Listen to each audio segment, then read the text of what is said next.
Coming up on the Steel Curtain Call, the Steelers are set to take on their arch rivals, the Cincinnati Benagls, in Week 7 of the 2017 regular season. Now here's the thing, the Bengals are currently 2-3, but are they as bad as their record says that they are? And what are the Steelers' biggest keys to victory going into this matchup? We'll tell you.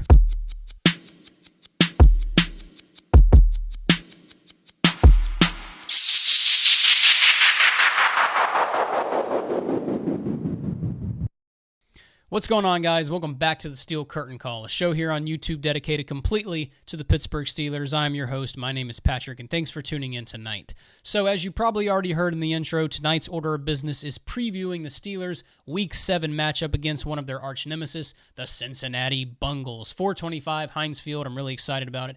But I think I speak for the entire fan base when I say that we're all probably still on cloud nine just a little bit from that big Kansas City Chiefs game. We handed the NFL's only unbeaten team their first loss of the year. We shut down Kareem Hunt, the NFL's leading rusher. We shut down Alex Smith, who was playing incredible football. We shut down that high-powered offense altogether, Travis Kelce and all the other big receiving weapons.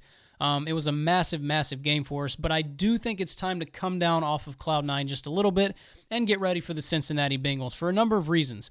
Now, I know a lot of you are probably going to laugh at me for what I'm about to say, and that's fine, but I feel pretty confident in saying it. The Cincinnati Bengals, their 2-3 record does not fool me. I do think they're a lot better than their record says they are. And here's the thing, guys, even if the Bengals were as bad as their record says they were, probably too soon, but we got to be honest about it. The Steelers don't particularly play very well against opponents with losing records.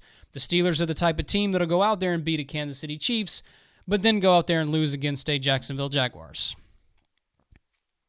Or to a Chicago Bears. Or only beat the Cleveland Browns 21-18. Too soon. So yeah, the Bengals didn't really get off to the start they wanted. They lost their first 3 games of the year. Andy Dalton didn't throw a single touchdown pass in his first 2 games. The Bengals didn't even score a touchdown in their first 2 games altogether. There was talk of benching Andy Dalton. There was talk of firing Marvin Lewis again, which, by the way, really quick, to all the Bengals fans out there in our audience, I really have to ask you guys a question. I'm not trying to be a snarky Steelers fan here. I just really need to know, how does your head coach still have a job?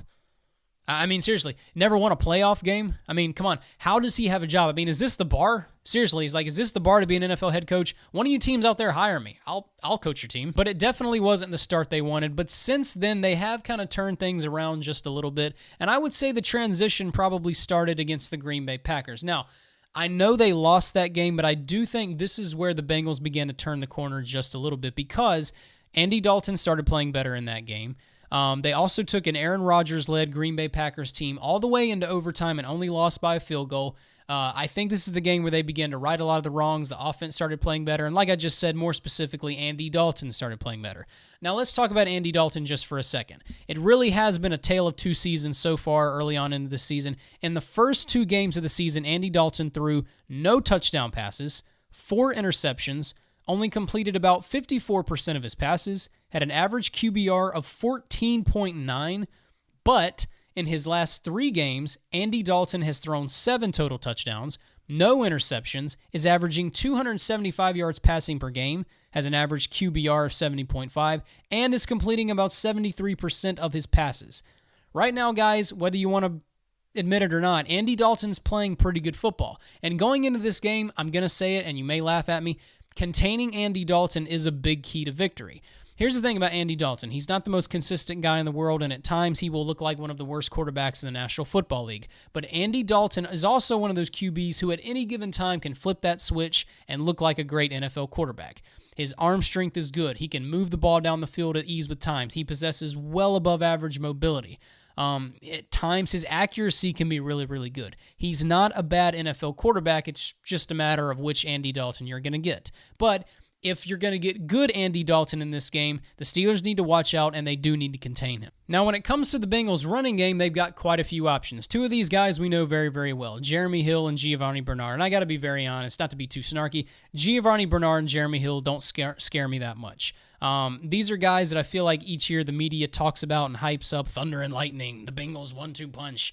And I just think Giovanni Bernard and Jeremy Hill are just kind of overrated a little bit. And when it comes to playing the Steelers, these guys have never really given the Steelers that hard of a time. So I'm not really scared of them, but I'll tell you who I am scared of, and that is Joe Mixon. Now, I know what a lot of you are thinking. Why are you scared of Joe Mixon after what we just did with Kareem Hunt? I mean, Kareem Hunt was the NFL's leading rusher at the time. He still is. Going into that game last week, he was averaging 6.2 yards per carry. He was averaging 121 yards rushing per game, and we only let him rush for 21 yards off of 9 carries. And you're scared of Joe Mixon? Yes, I am scared of Joe Mixon for 2 reasons. Number one, guys, go back and watch Joe Mixon's tape at Oklahoma. The guy was absolutely phenomenal. The guy is a true thoroughbred running back. He's 6'1", so he's a big running back, but he's also got 4.4 speed. He's also great at converting speed to power. He is a great running back. And just because he has not had a big breakout game yet does not mean he's not going to have one somewhere down the line. If you watch this guy at Oklahoma, you know just how good and dangerous he can be. And let's be honest about Joe Mixon for just a second. Joe Mixon probably would have been a first-round draft pick if not for the domestic violence issues and all the other off-the-field issues he had at the University of Oklahoma. Those things completely tanked his stock, but let's just say those never happened.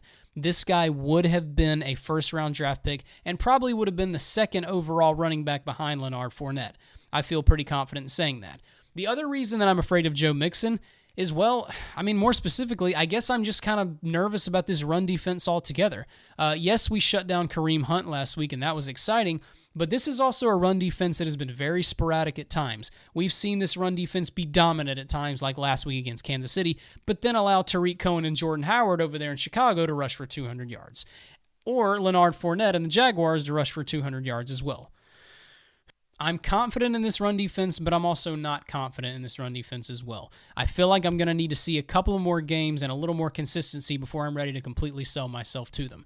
Just because Joe Mixon hasn't had a big game yet doesn't mean that he can't in this game. The Steelers do need to watch out for him. Now, when it comes to the Cincinnati Bengals wide receiving core, we have to talk about A.J. Green. Look, I don't know where you guys rank your wide receivers. If Antonio Brown is not ranked number 1 on your list, there's something seriously wrong with you. But when we talk about the number 2 spot, most people would probably say Julio Jones, some might say Odell, and a sizable amount of people are going to say that A.J. Green could be the second best wide receiver in football. And I got to tell you, if you think A.J. Green's the second best wide receiver in football, hey man, I'm not going to stop you. A.J. Green is an absolute freak of an athlete. It reminds me of Martavis Bryant in a lot of ways in terms of the athletic traits. A.J. Green is 6'4", but he's got tremendous speed. He can stretch the field, but he's also a good route runner. He's got quick feet. He's just the complete package. He can take the top of a defense, take the top out of a defense any given moment. He can catch in triple and double coverages. The guy's an absolute freak of an athlete. And as long as he's playing for the Cincinnati Bengals and as long as we're playing this team, containing him is going to be a big key to victory. Right now, A.J. Green is averaging 15.8 yards per catch. He's averaging over 100 yards receiving per game. And on the season so far, he has 32 catches for 504 yards and 3 touchdowns. He is second in the NFL in those categories. But guess who's number 1? This guy. Now, obviously, we're going to be focusing on A.J. Green the most, but don't count out some of these other Bengals wide receiving threats as well. Now, coming into this game, the Steelers are going to catch somewhat of a break. John Ross, the rookie, is not going to be playing, and the Bengals also lost Tyler Eifert to a season-ending injury. That's very unfortunate for them, but they still do have a good amount of wide receiving threats that can burn you. First off, even though they don't have Tyler Eifert, they do still have 2 very capable tight ends. C.J. Uzomah is a big athletic tight end, and Tyler Kroft is another guy who I'm very, very interested in. Tyler Kroft may not be the athlete that Tyler Eifert is, but Kroft is a very athletic guy. He can get in the middle of the field, and he can be a big vertical threat. And if you know anything about the Pittsburgh Steelers, tight ends can kind of be a little bit of an issue for them at times. So watching these 2 guys, yeah, I'm going to be doing that very closely. And then you've got to think about Tyler Boyd. Now, if you're a Pittsburgh Steelers fan, you probably know the name Tyler Boyd very, very well. Played at the University of Pittsburgh, was one of the greatest receivers in the University of Pittsburgh history. Actually broke the records for receptions and receptions yards. And if you remember last season, Tyler Boyd actually burned the Steelers several times in that first matchup against the Bengals. So he's a very talented receiver, good route runner, good solid height. He's very tough, very physical. So yes, the Steelers need to watch him very closely as well. Now, when it comes to the Bengals defense, I bet you didn't know this because I actually didn't realize it until I was looking it up. The Bengals are ranked second in the NFL overall in total yards allowed per game with their defense. Their defense is only allowing teams to get 262.8 yards per game. I didn't know they were second in the NFL in total defense. When it comes to their pass defense, they are ranked second in the NFL as well with 159.6. And that shouldn't really surprise anybody. The Bengals have got a ton of weapons in their secondary. Safety George Iloka, safety Sean Williams, Darquise Dennard, Pac-Man Jones, Dre Kirkpatrick, William Jackson III, a guy who the Steelers had a lot of interest in the last draft. They have got a wildly talented secondary, and Ben Roethlisberger isn't exactly throwing the ball great right now. So another area where the Cincinnati Bengals have a very formidable defense is with their pass rush. In just 5 games, the Bengals have 18 sacks on the year. They've had 2 games this season where they've gotten to the quarterback 6 times, and that shouldn't blow anybody's minds either. When you've got guys like Geno Atkins, Carlos Dunlap, Vincent Ray, dare I speak his name, Vontaze Burfict, and Carl Lawson, rookie Carl Lawson out of the University of Auburn. If you know anything about the Steelers, you know that Carl Lawson was a guy who was being mocked to the Steelers for a very long time earlier in the year before the draft actually happened. The Steelers had a lot of pre-draft visits with him. They went to his pro day, and there was a time where it looked like they were going to pick up Carl Lawson. And when you look at what he's doing this season, well, the Steelers were right to scout him heavily. He has 3.5 sacks already on the season. Now, I'm not complaining. I'm glad we got TJ Watt. TJ Watt is playing just fine. He's got 3 sacks as well. But Carl Lawson is doing everything that they said he was going to do. So containing him is going to be a big thing as well. And when you look at the Steelers' offensive line right now, it looks like Ramon Foster may not play this game. It looks like Marcus Gilbert's going to be out again for a significant amount of time. Yeah, we're going to have our hands full. Now, an area where the Bengals are weak, however, is their run defense. The Bengals right now are ranked 14th in the NFL in this category. They allow 103.2 rushing yards per game. So this is my biggest key to victory, and this is kind of where I'll close it out. So let's wind the clocks all the way back to the Jacksonville Jaguars game. I know we don't want to talk about that game. I know we don't want to think about that game, but we have to think about it for just a second, and here is why. Going into that game, the Jacksonville Jaguars were ranked first in the NFL at the time in pass defense, okay? They were ranked 32nd in the National Football League in run defense. Now, the week before, the Steelers had played the Baltimore Ravens. If you think back to that game, Le'Veon Bell had just got done rushing for 144 yards. So here you are, you've just got done rushing for 144 yards. You're playing a team who is ranked 32nd in run defense. Now, as an offensive coordinator and as a head coach, what do you think the game plan should have been going into that game? Pretty simple, right? Run the football. Only they didn't do that. Ben Roethlisberger passed the ball 55 times, and Le'Veon Bell only ran 15 times in that game. You would think as a head coach and as a coordinator, they would have come out running, but for some reason they didn't. Well, let's apply that logic to this game. The Cincinnati Bengals are ranked second in the NFL in pass defense. Ben Roethlisberger, even though we don't want to admit it, isn't playing particularly good football right now. Sorry, but it is what it is. And right now, Le'Veon Bell has the hot hand. He just got done rushing for 170 yards, and the Bengals are allowing 103.2 rushing yards per game. Going into this game, Todd Haley, you don't need to overthink this, man. Hand the ball off to Le'Veon Bell, get him the ball 25 to 30 times, get James Conner involved. Hey, maybe get Terrell Watson involved on some of those big critical third down situations. But run the football. They need to do it coming out. They need to do it all game. They need to do it consistently. This is how you're going to beat this. And those really are my biggest keys to victory. I'd like to hear from you guys. What are you guys' biggest keys to victory going into Cincinnati? How do you guys think the Steelers should tackle this game?